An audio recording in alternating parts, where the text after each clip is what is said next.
Hey survivors, want to talk to you real quick. This is video number 4 in our Looter Too Late series. We're going to discuss first aid a little bit in this one. In discussing this on our page, on our Facebook page, what we found was a lot of guys felt, and I agree, people aren't going to loot the things they really need until they really need them, until there's a specific need. You know, until they're hungry, until they're out of food, they may not take the food. One of the things we saw with the New Orleans deal, Hurricane Katrina, I've been able to talk to a few people who are down there and who actually stayed through that event. They said people just started stealing everything. They were taking TVs and DVD players and DVDs and all kinds of stuff. They didn't even have electricity, but that's what people were taking. You know, they had no need for these things, but they took them anyway. I think in a really catastrophic event, at least some people are going to have their heads right. They'll be a little late, but at least they'll have their heads right a little bit. They'll start taking food items quickly. I think first aid items will probably be second on the list. I think there'll be a lot of people that realize at some point they're going to need them. Where does that leave us? Well, we're gonna be fine. I'm sure if you're watching this, you've already prepared quite a bit. For the purposes of this video, if you're the guy that gets there late, you're going to have to make do. So I just want to go through a few things that I found that I think would be helpful to you in that case. And most of these are going to be things we've already talked about. You know, one of the big deals when you're trying to conserve weight and space, like in your bag for backpackers and stuff like that, you want everything to have at least 2 uses. So one of the first ones I'm going to discuss is the little tube of Carmex. We've already said you can light your fires with it. When it's really cold out, Doomsday, Epoch Nation brought this up a long time ago. You can rub this on your ears. You know, your ears get really cold and hurt, feel like they're just going to fall off if you touch them. Put some of this on your ears. It'll stop that pain. But because it has camphor in it, it's also an antiseptic. It's not as good as, say, like Neosporin, but it's not bad. It beats nothing at all.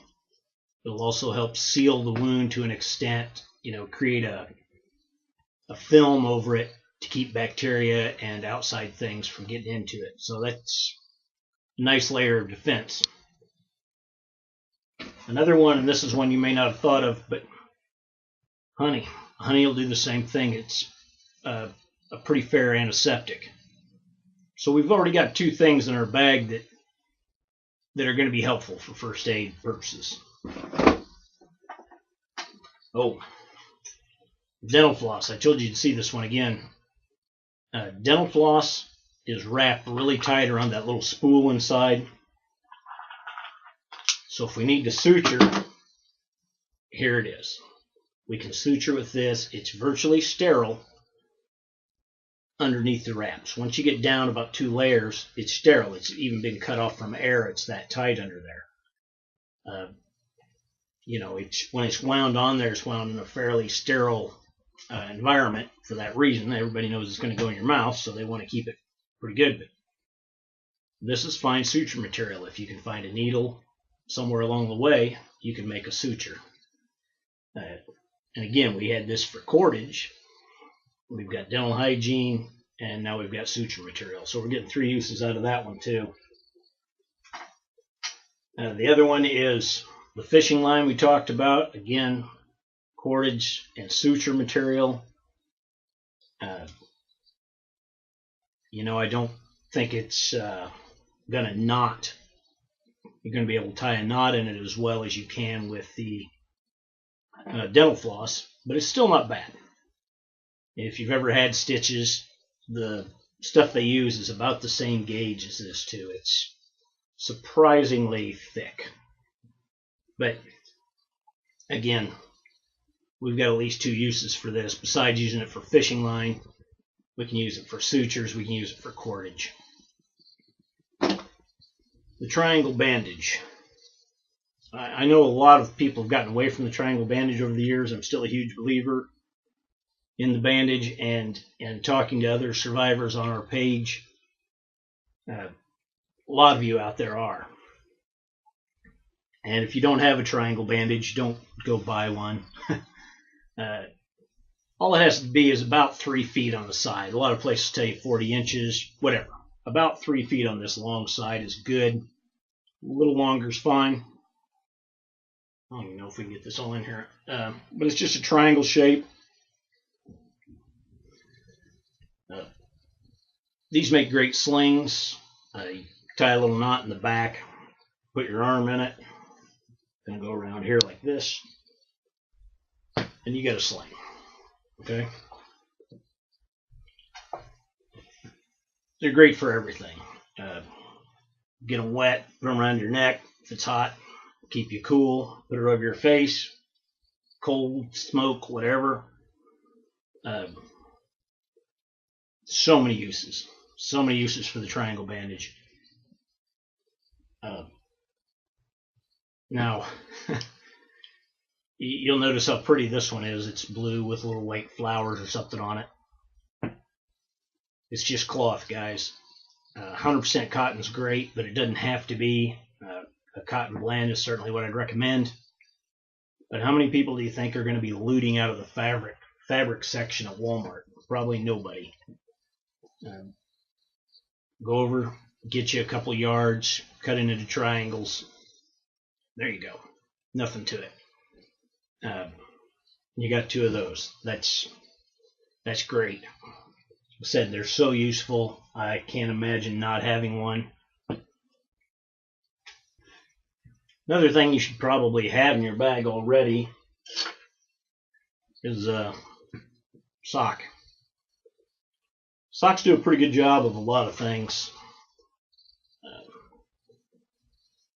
You know, if it's cold, you can put it over your hands and then put your gloves on. That little space between your gloves and your sleeves that always seems to get cold.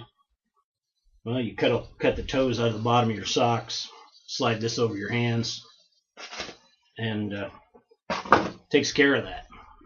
We used to use them once in a while when we'd cross-country ski. You're always falling, poosh, you put your hand down in the snow, you pull it out, and this part of your hand is freezing right here. So this will take care of that. It'll also, in most cases, make a pretty good bandage. You can cover a large area with it. You know, you're probably going to put some sort of gauze or other material on there, but this will hold it in place. Works pretty good.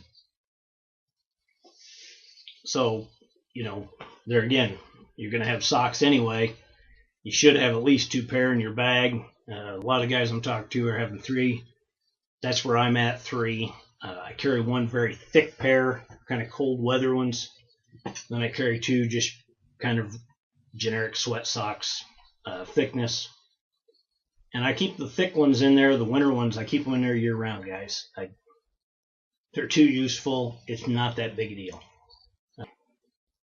Don't overlook your socks, guys. Very useful item in the end. We talked about coffee filters. That would probably make a pretty decent gauze, don't you think? You put that over whatever, hold it in place. They're somewhat absorbent. If you've ever taken one out of the coffee filter or the coffee maker, you know it's weighty, it's moist. It should absorb some. Like I said, it's fairly clean, especially if you grab one out of the middle. It'll be fairly clean. You shouldn't have an issue there. So keep your coffee filters. Now the other one is, and we didn't mention this earlier, but this is one I actually pulled out for cordage. Saran wrap, cling wrap, whatever, clear wrap. It makes pretty good cordage. Jake and I were talking about this. Jake from Zombies, we discussed it. And yeah, it's one that makes pretty good cordage. You twist this up,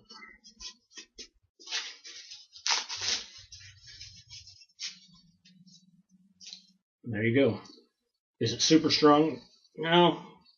It's at least as strong as that 6-pound test fishing line. But there, I pulled pretty hard there and it stayed. Tighter you twist it up, the better luck you'll have. But makes pretty decent cordage. But the other thing it does real well is make a bandage. Put your gauze on, or whatever you're using for gauze.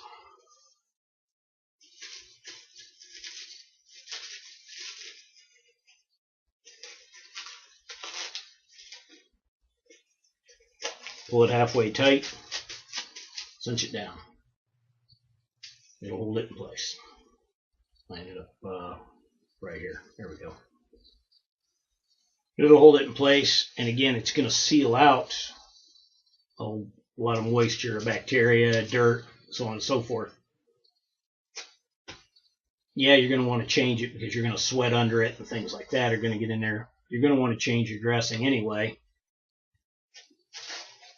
And you can do it without pulling all the hair off your arm or your leg or wherever you happen to be hurt. But it works good. And anyway, I think that's about it for first aid. I said triangle bandages. If you don't have any, you should think about getting some.